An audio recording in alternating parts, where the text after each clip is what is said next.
Olá, pessoas! Essa semana a gente vai ter a volta dos capítulos especiais aqui no canal, porque eu e o Rafa a gente conseguiu adicionar na coleção mais algumas edições lá do começo de tudo, que ainda faltavam para nossa coleção ficar completa, e dessa vez agora ela está redondinha, até mesmo com as primeiras edições da Banana Louca que gerou, né, a própria G Magazine. Então eu vou estar falando a respeito dessa edição do Carrapicho aqui, para não passar em branco, mas no final o Rafa vai estar vindo aqui para frente para a gente falando sobre essa nova aquisição da Banana Louca e como ela foi fundamental para que eles encontrassem um rumo para a criação da própria G. Então, antes de começar esse capítulo, só queria que vocês descessem aqui embaixo, se inscrevessem no canal, ativassem as notificações, dessem aquele like e vamos embora. Projeto Diário Visual, G em Questão, capítulo especial 72, Encontrando o Caminho na Origem de Tudo. A edição a ser analisada nesse capítulo, ou seja, número 6, que conseguimos adicionar à nossa coleção há pouco tempo, conta com temáticas no editorial que já tratamos anteriormente, como em comportamento com Daqui Não Sai, Daqui Ninguém Me Tira, sobre a dificuldade de sair do armário no ambiente de trabalho. Além disso, tem testes, contos e uma mini entrevista com Marco Rica na seção e-mail falando sobre o novo personagem homossexual que viria a interpretar. Mas a entrevista com o diretor Ulisses Cruz revelava uma grande frustração dele em fazer produções voltadas para o público gay, como se os próprios não abraçassem algo direcionado que geraria visibilidade para nossas vivências. Imaginamos que direcionando o espetáculo ao público gay teríamos uma adesão, um interesse grande. Mas eles não tiveram o menor interesse. Foram 100 mil reais de prejuízo. Durante toda a entrevista, se notava certa amargura no entrevistado em relação ao universo LGBT e até mesmo os entrevistadores constatavam certos estigmas tipo: o brasileiro não faz sexo com homossexual, ele pode transar com outro homem, porque ele não é gay. Fica aquela hipocrisia: eu tenho uma namorada e ele também. Há casos em que os próprios gays tripudiam com aqueles que se assumem. Isso tudo vem mais uma vez à tona nas cartas dessa edição, quando um leitor, Bill, de Goiânia, falou: caríssimos, mesmo achando a G Magazine a melhor revista do gênero no país, faço minhas as palavras do Alan de Belo Horizonte. Isso me levou a procurar a tal carta do Alan de 2 edições anteriores, a de número 4, para saber com o que este leitor estava concordando, e aí que começa a exemplificação da reprodução de preconceito e falta de respeito de um gay que não mede esforços para reproduzir todo tipo de transfobia, misoginia e homofobia com o próprio meio ao qual está inserido quando diz: apesar de achar a G muito legal, fico irritado em ver a crença de que os homossexuais sentem um tesão incontrolável por heterossexuais, o que é uma grande bobagem, pois o que gosta é de homens com comportamento masculino. 2. A crença de que o homossexual adora ser chamado de bicha, ou por nomes femininos. 3. A crença de que o gay adora drag queens, que são homens frívolos e mentalmente perturbados, pois acham que o fato de gostarem de machos automaticamente os transforma em fêmeas. Me irrita ver essa gente tomando conta da mídia e empurrando seu modo de vida goela abaixo dos outros gays. Resumindo, assim como todas as outras revistas gays do país, minha impressão é a de que o público-alvo da G Magazine é um homossexual afeminado, frívolo, chiliquento, que não perde uma chance de usar calcinha e sutiã, que se considera uma aberração da natureza por ter nascido mulher em corpo de homem, que sente um tesão imenso por héteros, os verdadeiros machos, e com um sentimento de culpa do tamanho do mundo por gostarem de pessoas do mesmo sexo. Várias observações feitas pelo Alan desenham o porquê a Banana Louca, que vamos analisar no final do capítulo, encontrou certa resistência em se inserir no mercado e acabou se transformando na G Magazine, que adotou uma outra pegada, fugindo da linguagem gay demais em seu editorial, que nitidamente era vista como negativa pelos gays consumidores da revista na época. O bom é que na própria edição número 6, o Alexandre Jobim do Rio de Janeiro deu uma resposta à altura que o Alan merecia. É graças às drag queens, que são homens frívolos e mentalmente perturbados, conforme ele afirma, das bichas loucas que colocam a cara para fora, assumem o que fazem e mostram todo o glamour, alegria e toda uma cultura própria, é que temos hoje essa abertura que permite que ele, o Alan, se pronuncie. Se dependêssemos dos gays incubados, que muitas vezes até falam mal de outro para esconder sua condição homossexual, estaríamos vivendo ainda nas sombras, no anonimato e nos guetos. Que tal respeitar o estilo de vida que cada um decide ter? Afinal de contas, essa diversidade na forma de vida é que torna nosso mundo tão maravilhoso e divertido. Viva e deixe de viver, meu amigo Elan. Olhando como era o editorial da Banana Louca e no que a G se transformou, a gente entende o rumo que os editores tiveram que tomar para atender os gays que mais consumiam a publicação. Já já, a gente chega nessa parte, logo depois dos ensaios que, na sessão Desejo, trouxe o paulista viciado em atividades físicas e basquete, Peterson Lopes, que na sua entrevista mostra como a visão social a respeito de certos assuntos nos anos 90 ainda tinham muito que evoluir. Claro que negritude e sexo andam juntos. É da raça. Sou 100% sexo. Não é à toa que falam que negro é safado. A gente não fica sem aquilo. Uma reprodução de estereótipo racista entranhado socialmente que nem se notava, mas que infelizmente muitos perpetuam até os dias atuais. No ensaio de capa, os dançarinos do Carrapicho, que comentamos no capítulo anterior, Hudson e Ira.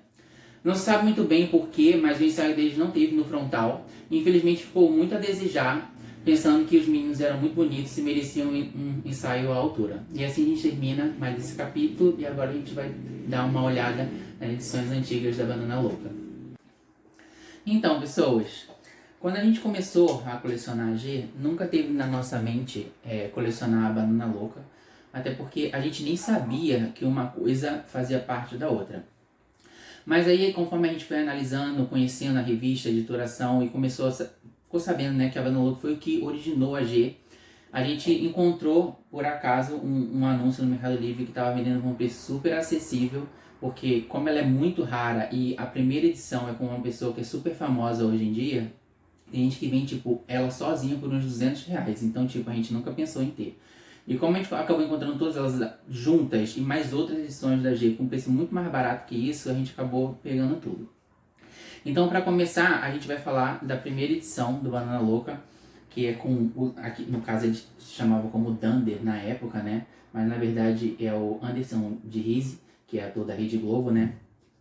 E a nossa análise sobre a publicação vai ser mais ou menos para falar como é que ela era moldada e como é que ela acabou chegando à Viragem Magazine. Por que eles mudaram o nome, né? A gente foi dando uma folhada, a gente viu que a revista era muito fininha, né? Sim. Ela vinha só com 32 páginas, essa primeira, e ela vinha com vídeo. Ela custava quanto? R$9,70. E ela vinha com VHS. Pra época isso era bem caro, né? Não, pra época isso era bem caro, porque eu tava até conversando com o Rafa quando a gente pegou as revistas. Falei, gente, antigamente eu comprava uma esfirra no Habib's a 39 centavos. Hoje em dia uma esfirra tá a R$3. Então você vê que aumentou tipo assim, 1000% o valor. 10 vezes. Não é 100%, 1000% o valor praticamente. Não, 100%. É isso mesmo. 10 vezes. Ok. Seria 97 Então a revista, se você botasse nessa mesma perspectiva, seria tipo caríssima, né? No mínimo em R$50 sairia uma revista dessa. E a revista vinha com um pouquinho a folha, sabe? E a gente percebe que ela era feita por os diretores da revista eram dois heterossexuais, que era a Ana Fadigas e o Otávio Mesquita na época. E eles devem ter pego um pessoal que entendia do universo gay pra falar na revista, só que ficou muito estereotipado. Super, Você vê em todas as matérias que a fala não é uma fala natural, porque assim, no fim das contas a gente se comunica com qualquer outra pessoa. Cada um tem os seus próprios linguajares e tal. Às vezes nós não entendemos linguajares que outras pessoas podem usar, mas eu acredito muito mais que isso tem a ver com regionalismo do que com orientação sexual em si. Porque a revista ela focou em ficar falando, tipo assim, ó, a linguagem dos gays, vamos dizer assim, né? Que demais! Ai, que delícia! Então ficou uma coisa... De todos os sim, gays. e ficou uma coisa muito estereotipada. Ficou Sim. aquela coisa assim, todo viado fala assim, e aí bicha, sabe? E aí viado. E tipo, tem até matéria, algumas matérias que eram, digamos que sérias. Nessa ainda não. Nessa ainda não, em algumas mais pra frente. Que tipo, eles falam assim, ó, como você se assegurar direitos na lei pra você e pro seu gato. Cara, eu não acredito que uma revista, tipo uma Playboy que falava com homens e uma Cláudia que falava com mulheres, ela falava assim, e aí garota, como é que você vai conseguir tipo, deixar meio que daquele jeito transadona? Ai, que badalo! Talvez uma matéria, mas não todo o editorial. O editorial era todo assim, e tinha um mascotezinho que era uma banana, tinha um mascotezinho que era uma banana em toda parte, como se a banana falasse, sabe? Então, ficou uma coisa meio caricata, né? E todo o editorial da revista, ele era muito sexual. Sim. Até as partes que falavam, tipo assim, dos famosos era sexual. Dicas de vídeo era vídeo erótico. Dica de site era site erótico.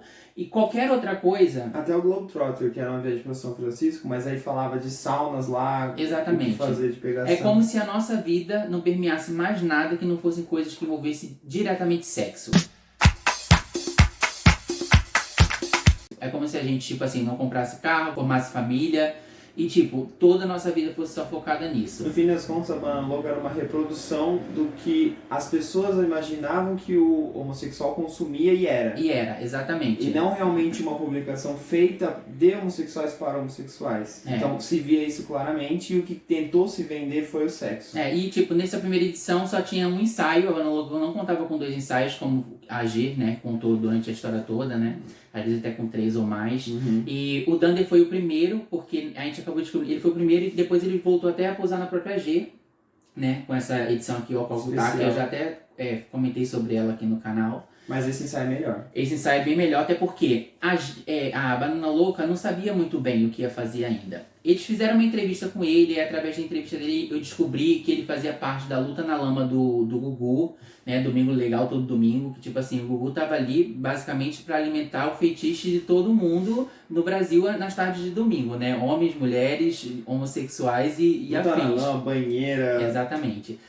E a gente acabou descobrindo um pouco mais sobre o Dunder ali e vendo que ele tinha uma preocupação maior com o editorial na parte dos ensaios, né? Falar com o menino, saber da história dele, ele falando a respeito das experiências. Então essa parte pelo menos era até positiva. Mas na questão do ensaio, eles não sabiam muito bem o que fazer ainda.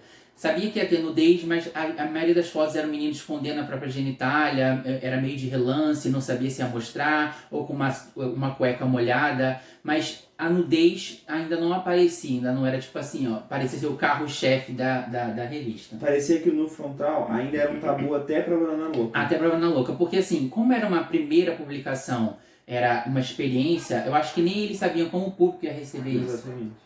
Aí a segunda edição, ela já aumentou para algumas páginas e foi com o Mauro Borges.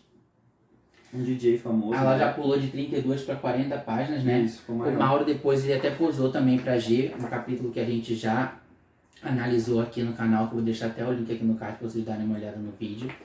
E acabou seguindo pelo mesmo caminho da primeira, né? Ainda vinha com vídeo essa. Porque, por exemplo, na G a gente sempre fala que tinha os contos, mas os contos eram uma coisa que vinha atrás, depois de tudo que estava acontecendo na revista.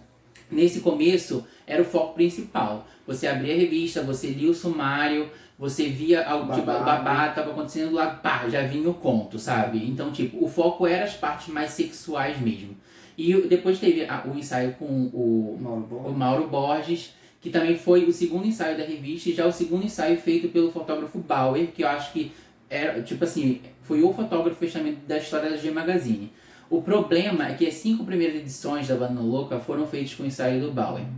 E depois a G Magazine ela se preocupou a fugir um pouco disso, porque ela pegava outros fotógrafos e fazia total diferença isso. Porque, a certo ponto, por ser sempre um mesmo nicho, um mesmo público e um mesmo tipo de fotografia, usando sempre o mesmo fotógrafo, parecia que às vezes ficava meio um pouco repetitivo, sabe? Não mudava muito a visão artística do que estava acontecendo. Sim.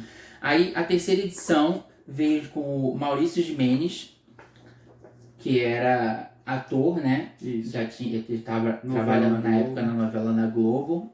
E uma coisa interessante dessas duas Banana Louca, a do Mauro Borges e a do Maurício, é que já tinha no frontal, mas naquela ainda não tinha ereção, nessa teve uma meia bomba, vamos dizer assim. pseudo-ereção. Uma pseudo-ereção. Porque Então, parecia... Estava começando a arriscar mais. A gente tinha uma percepção que parece que ainda estava meio que a critério da pessoa sendo fotografada. Se ela se sentia confortável em fazer... Como ela se sentia confortável em fazer o nu. Não tinha, tipo assim, não. Na época da G, tipo assim, existe até teste, tipo, a gente precisa ver o tamanho, saber como é que é, pra saber se vai atender as vendas, e a gente precisa ser com ereção.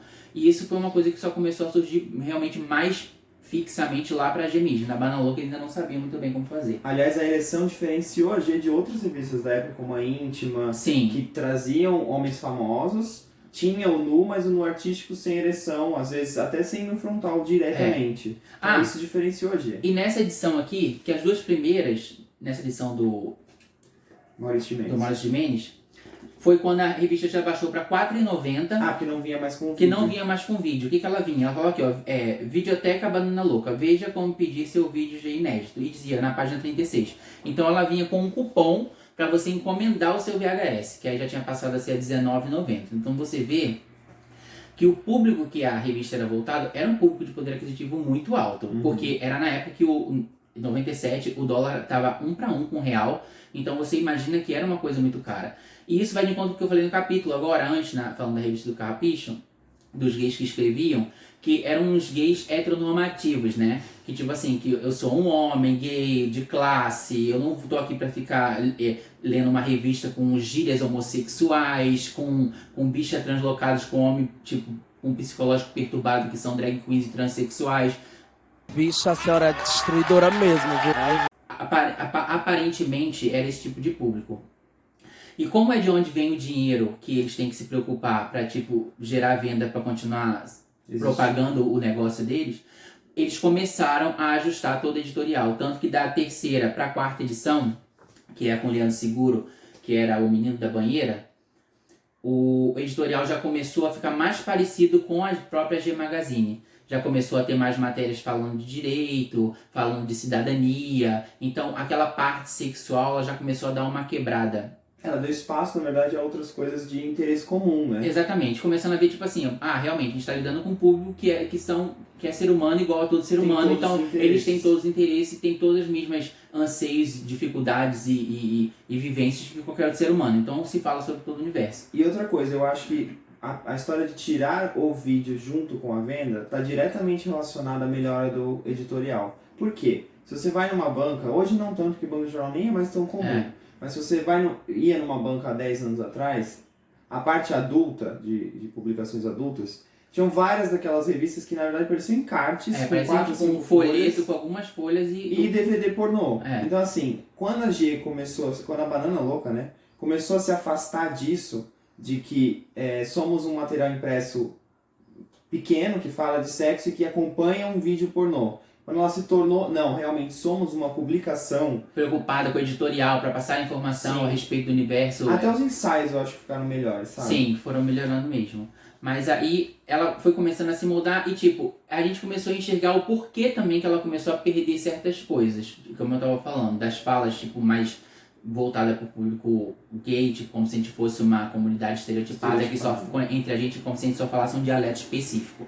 Isso até eu me incomoda um pouco, porque parece realmente uma reprodução de preconceito que justamente que vem da parte hétero da sociedade, que pensa que a gente, tipo assim, com chaveirinho de mulher hétero e essas coisas. Então a revista ia por uma pegada desse jeito. E a última edição da Banana Louca, que foi a edição número 5, que foi com Regis Molina, que aí aqui já tinha, tipo, Banana Louca apresenta G Magazine. É edição de transição, essa aqui é uma edição de transição, porque ela é a primeira já, Banana Louca /G Magazine, que já tem 2 ensaios, que as outras todas só tiveram realmente um ensaio. Então essa já tem um ensaio a mais. Mas eles nem falavam como desejo ainda, né? Não. Era só outro ensaio. Ensaio, ó. Só que você já via que ela já estava num molde diferente. Você via que ela já estava no ponto para tipo, começar a ter um novo recomeço, que foi o que ela teve com a G. E essas mudanças realmente aconteceram porque eu acho que eles começaram a ter uma visão maior do que com essas 5, né, tiveram esse teste para ver, tipo, realmente a gente precisa seguir por esse direcional, porque o público que consome quer uma fala um pouco mais séria, né? Não uma coisa muito estereotipada, voltada como se, tipo, todos os gays fossem iguais. E que nutra de informação todos da comunidade. Exato, né? que tipo assim, que mostre que tipo assim, a gente tá ali pra ler um editorial um pouco mais robusto, pra entender um pouco mais sobre as nossas vivências, sobre pessoas que estão passando pelo mesmo tipo de problemas que a gente, e pessoas do meio LGBT que tem projeção no meio LGBT, porque eles começaram a fazer realmente entrevistas com drag queens, que nessas primeiras já tinha uma entrevista com a Silvete Montilla.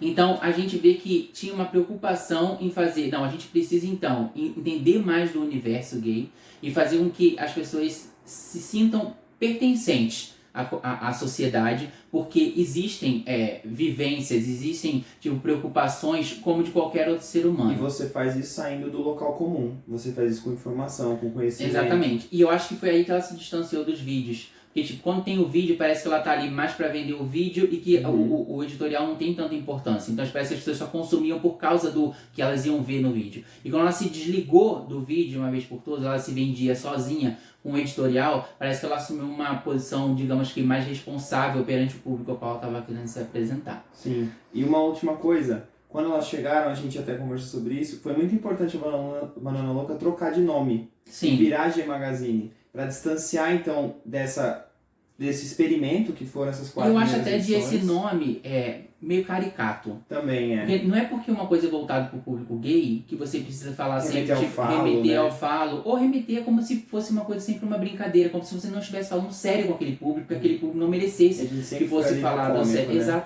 Exatamente.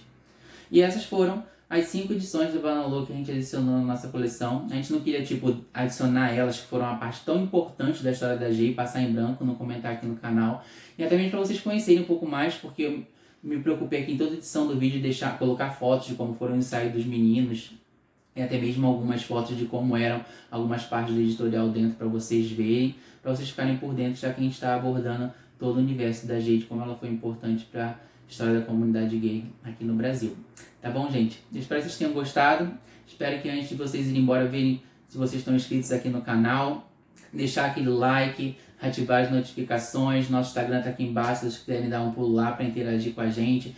Comenta bastante, vê gente que curtia a G ou até mesmo a Banana Louca para bater Comenta aquela... se vocês já viram uma Banana Louca. É verdade, é uma sensação de nostalgia. Compartilha o vídeo e a gente se vê na semana que vem. Até já.